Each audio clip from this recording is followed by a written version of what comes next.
आज का ये वीडियो क्लास 11th के स्टूडेंट्स है उनके लिए होने वाला है। आज की इस वीडियो में हम क्लास 11th का जो है पॉलिटिकल साइंस का सिलेबस देखने वाले सेकंड टर्म का। ठीक है, फर्स्ट टर्म आपका हो गया ख़त्म, अब हमें जो है सेकंड टर्म की तैयारी करनी है। तो इससे सेकंड टर्म की तैयारी करने से पहले हमें सिलेबस पता होना चाहिए क्या है। तो यहाँ पे आपको दो बुक नज़र आ रही होंगी। एक फर्स्ट बुक है आपका भारत का संविधान सिद्धांत और व्यवहार वाली बुक है, और दूसरी जो बुक है आपकी राजनीतिक सिद्धांत है। ठीक है, तो इन दोनों का हम एक एक करके जो है पहले फर्स्ट बुक का जानेंगे, फिर उसके बाद सेकंड बुक का जो सिलेबस देखेंगे। तो आगे चलते हैं फर्स्ट बुक पे। इसमें फर्स्ट बुक से टोटल जो है 3 चैप्टर आने वाले आपके। 3 चैप्टर में जो है सबसे पहला चैप्टर आता है कार्यपालिका। चैप्टर 4 है आपका कार्यपालिका, और ये आ रहा है 7 नंबर का। 7 नंबर का ये आपका चैप्टर आएगा, और ये आप देख रहे होंगे भारत, ये वाली बुक है, इसी का चैप्टर 4 है आपका कार्यपालिका की परिभाषा है आपका। ठीक है, मैं आपको टॉपिक भी बता दे रहा हूँ ताकि डीपली आप बहुत अच्छे से जो है चैप्टर के जो टॉपिक है साथ में चैप्टर को समझ लो। ठीक है, तो चैप्टर 4 कार्यपालिका, इसके अंदर आपको टॉपिक देखने को मिलेंगे। कार्यपालिका की परिभाषा, कार्यपालिका के प्रकार, भारत में कार्यपालिका कैसी है, कार्यपालिका की शक्तियों के बारे में, पद, प्रधानमंत्री और मंत्री परिषद, ये आपका चैप्टर 4 हो गया। ठीक है, जो कि आएगा इस बुक से। आगे आपका इसी बुक से जो आएगा वो आएगा आपका चैप्टर 5, जिसका नाम है विधायिका। अब ये जो है आपका दूसरा चैप्टर है। ठीक है, मतलब आपका दूसरा चैप्टर है आपका सेकंड टर्म का फर्स्ट बुक से। तो विधायिका ये भी 7 नंबर का आएगा, ऊपर आपने देख लिया होगा। ठीक है, ये जो है चैप्टर जो है ये 7 नंबर का आएगा, ये आपको लिखा हुआ दिख रहा होगा 7 नंबर। मैंने अंक सभी के लिख दिए ताकि आप समझ लो कि किस चैप्टर में से कितने नंबर के आएंगे। ठीक है, तो ये आप समझ गए होंगे पहले का। और दूसरा जो है आपका विधायिका, विधायिका भी जो है 7 नंबर का आएगा आपका। ये 7 नंबर का आपका क्वेश्चन आएगा इसमें से। और ये इसमें जो टॉपिक आते हैं आपके विधायिका में, विधायिका की परिभाषा आपको जाननी है, इसमें विधायिका की आवश्यकता क्यों पड़ती है हमें, राज्यसभा और लोकसभा के बारे में जानोगे आप इसमें, संसद के कार्य नियंत्रण और उप समिति के बारे में, और संसद जो है कानून कैसे बनाती है, ये जो है इसके टॉपिक है विधायिका के। तो ये आपका चैप्टर 5 हो गया है, जो कि आपका फर्स्ट बुक से ही था। फर्स्ट बुक से एक और चैप्टर आ रहा है जिसका नाम है न्यायपालिका। न्यायपालिका जो है ये भी 6 नंबर ये जो है 6 नंबर का है। पिछले जो 2 चैप्टर गए वो 7 नंबर के थे, और न्यायपालिका जो है ये 6 नंबर का है, ये आपको नज़र आ रहा होगा। ये भी आपकी जो भारत का संविधान सिद्धांत और व्यवहार वाली बुक से है। इसके टॉपिक देख लेते हैं न्यायपालिका के। तो न्यायपालिका की जो है परिभाषा आपको पढ़नी है। ठीक है, फिर इसके बाद आपको पढ़ना है न्यायपालिका की आवश्यकता क्यों पड़ती है हमें। अगला है न्यायपालिका की संरचना कैसी है, उसके क्षेत्राधिकार क्या है।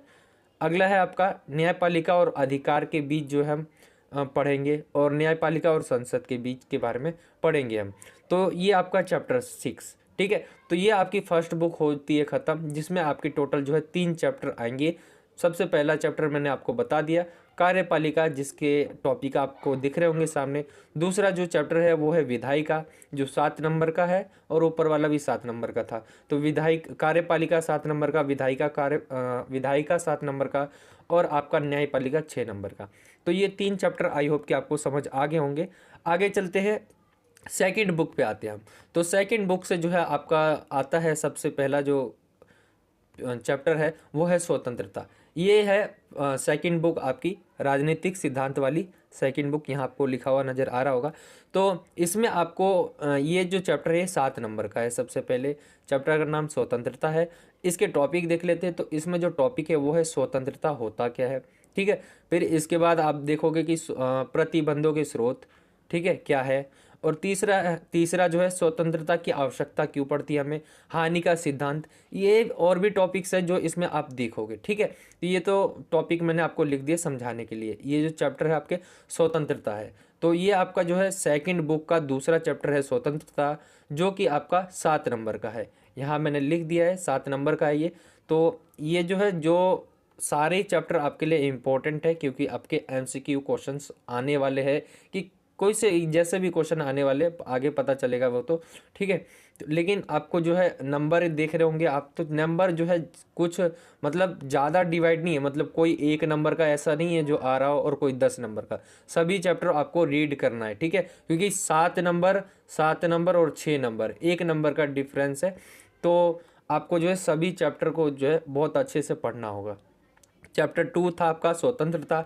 फिर इसी जो सेकंड बुक है इससे जो तीसरा चैप्टर आता है जिसका नाम है समानता। ठीक है, तो समानता ये आपका थर्ड चैप्टर है सेकंड बुक का, ये 7 नंबर का आएगा। ठीक है, 7 नंबर का ये राजनीतिक सिद्धांत का ही तीसरा आपका चैप्टर है। समानता की परिभाषा आपको देनी है, इसमें जो टॉपिक्स है कुछ इस तरह से। ठीक है, समानता की परिभाषा आपको देनी है, समानता की आवश्यकता क्यों पड़ती है हमें, समानता के आयाम क्या है, समानता को बढ़ावा कैसे दिया जा सकता है। तो ये आपके जो समानता हो गया, ये आपके जो इसमें कुछ टॉपिक थे जो मैंने आपको बता दिए। चलते आगे चैप्टर नंबर, ये सेकंड बुक का लास्ट चैप्टर है आपका सामाजिक न्याय। ये आपका जो चैप्टर है ये 6 नंबर का आ रहा है। ठीक है, 6 नंबर का आपका ये चैप्टर है, सामाजिक न्याय चैप्टर का नाम है, चैप्टर 4 है ये। और ये राजनीतिक सिद्धांत जो बुक है उसका चैप्टर 4 है, सामाजिक न्याय।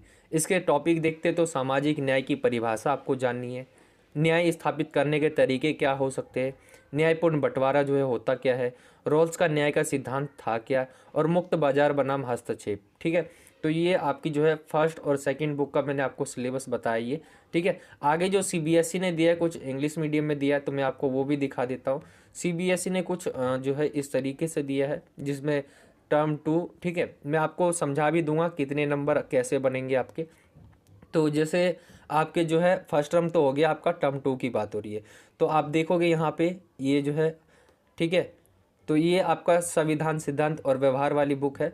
तो ये इसमें जो आप देख रहे होंगे यहाँ पे लिखा हुआ है, इसमें जो है लेजिस्लेचर लिखा हुआ है। ठीक है, ये आपका चैप्टर नंबर मैंने आपको बता दिया है, जैसे कि कार्यपालिका। ठीक है, आगे आता है आपका क्या आता है, मैंने आपको बता दिया है, जैसे कि कार्यपालिका आया आपका, फिर विधायिका आया, फिर आपका न्यायपालिका आया। तो ये 3 चैप्टर आपके इंग्लिश मीडियम में बता रखे जो 7 नंबर के आ रहे हैं, 7 नंबर के आ रहे हैं और 6 नंबर के आ रहे हैं। ठीक है, इंग्लिश मीडियम वाले बच्चे भी समझ लेंगे कि पहले जो आपका चैप्टर है उसका नाम जो लेजिस्लेचर जो आपका चैप्टर है ये आ रहा है 7 नंबर का। दूसरा जो है एग्जीक्यूटिव, ठीक है, तो ये आ रहा है आपका 7 नंबर का, और जुडिशरी ये आपका आ रहा है 6 नंबर का।